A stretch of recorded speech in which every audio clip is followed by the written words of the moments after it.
वळूयात पुढच्या बातमीकडे। राज्यामधील शाळांमध्ये आता केंद्राची पीएम श्री योजना लागू केली जाणार आहे। आजच्या राज्य मंत्रिमंडळाच्या बैठकीमध्ये हा निर्णय घेण्यात आला।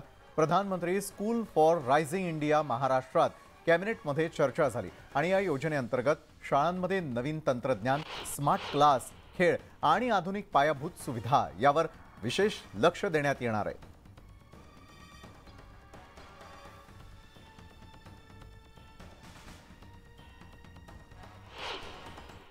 पीएम श्री या योजनेखाली आज मंत्रिमंडळाने 816 शाळा महाराष्ट्रातल्या घेण्यासाठी मान्यता दिलेली आहे आणि दरवर्षी साधारण 122 कोटी रुपये हे या शाळांसाठी दिल्या जातील।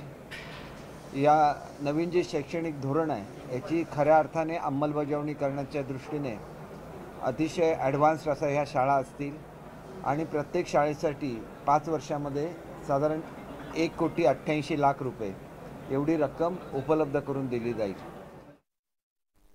तर काय आहे पीएम श्री योजना यावर एक नजर टाकूयात। तर सर्व शाळांमध्ये तंत्रज्ञानावरती भर दिला जाईल। स्मार्ट क्लास, खेळांवर विशेष लक्ष दिलं जाईल। शाळेतील विद्यार्थ्यांची उपस्थिती वाढवणं हे त्यामागचं लक्ष, तर साक्षरतेचं प्रमाण वाढवण्याचा प्रयत्न। गळतीचं प्रमाणही कमी करण्यासाठी ही उपाययोजना करण्यात येते आहे। राष्ट्रीय शैक्षणिक धोरण अंमलात आणणार आहे। त्यासाठी ग्रंथालय, कौशल्य प्रयोगशाळा देखील बनवल्या जातील। आणि मुंबईमधल्या टँकर समस्येवरती अखेर तोडगा निघालेला आहे, कारण मुंबईतील टँकर चालकांचा संप अखेर मिटलेला आहे। फडणवीसांच्या आश्वासनानंतर हा संप मागे घेण्यात आल्याची या क्षणाची मोठी बातमी।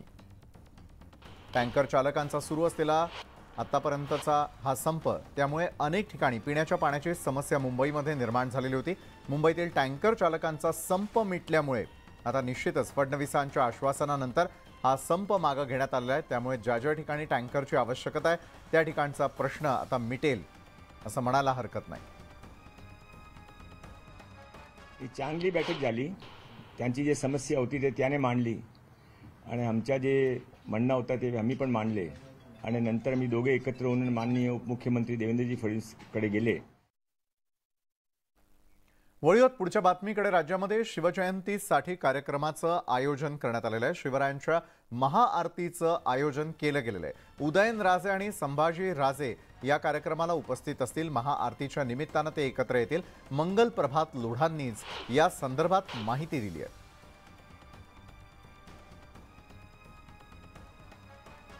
राज्यामध्ये आता शिवजयंती साजरी करण्यासाठीची तयारी करण्यात आलेली आहे। त्यासाठी एका महाआरतीचं आयोजन करण्यात आलेलं आहे। राज्यात यंदा दणक्यात शिवजयंती साजरी केली जाणार आहे आणि उदयनराजे आणि संभाजी राजे देखील या महाआरतीच्या वेळी उपस्थित राहणार आहेत।